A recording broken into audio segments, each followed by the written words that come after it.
All right, tonight, the unhinged, angry, rage-filled Democrats, their allies, and the hate Trump media mob, they're continuing their smear campaign. Now they're targeting Senator Lindsey Graham after he encouraged Donald Trump Jr. to exercise his Fifth Amendment rights in response to a Senate panel subpoena about his Russian contacts. For the record, Don Jr. spent nearly 30 hours testifying already. When is enough enough? Take a look.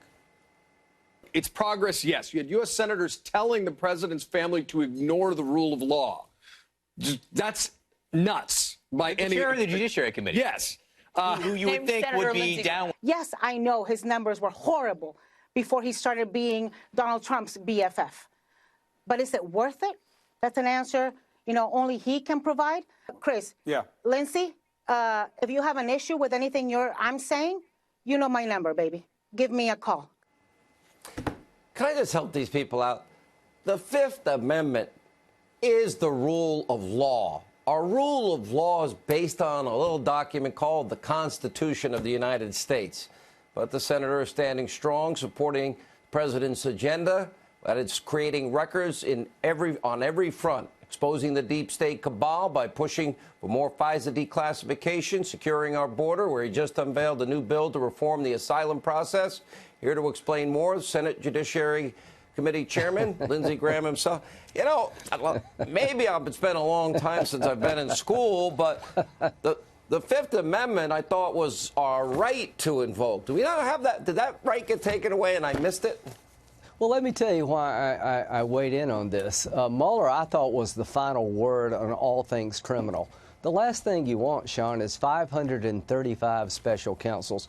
Richard Burr is a good friend of mine. He's a great chairman of the Intel Committee. He's going to issue a good report, I think, telling us how to deal with Russia in the future and what happened on the Intel side. What I worry about is when's enough enough? Now you got the House Intel Committee bringing accusations against Jay Sekulow and Jared Kushner's lawyer. Right, Jared Kushner's lawyer, that they conspired with Michael Cohen to lie to the House Intel Committee. What you see happening is congressional committees are now beginning to take the place of prosecutors, and that's dangerous for us all. And if I were Don Jr.'s lawyer, I'd be reluctant to put him back in an environment where two of the people on the Intel Committee in the Senate are running for president of the United States. They want to impeach Barr. They want him to resign. They want me to resign, and they think Brett Kavanaugh was Bill Cosby in high school. These people are going nuts. Well, they want to do over. Last I checked, too, not only did we have a Fifth Amendment, I think we have something called attorney-client privilege. I think that exists. I read that somewhere. Can we play that out a bit? So Nadler is going to get Trump reelected more than any single person on the planet. But Schiff is a close second. Well, maybe Adam Schiff is a close. They're in the running. It's a close second. But Schiff is saying that he's going after the president's lawyer, Abby Lowell, Jared Kushner's lawyer, based on the word of Michael Cohen. And what I worried about with Don Jr. is if we're going to use Michael Cohen's testimony, we'll be going after everybody in America. Didn't Michael plead guilty to lying to Congress?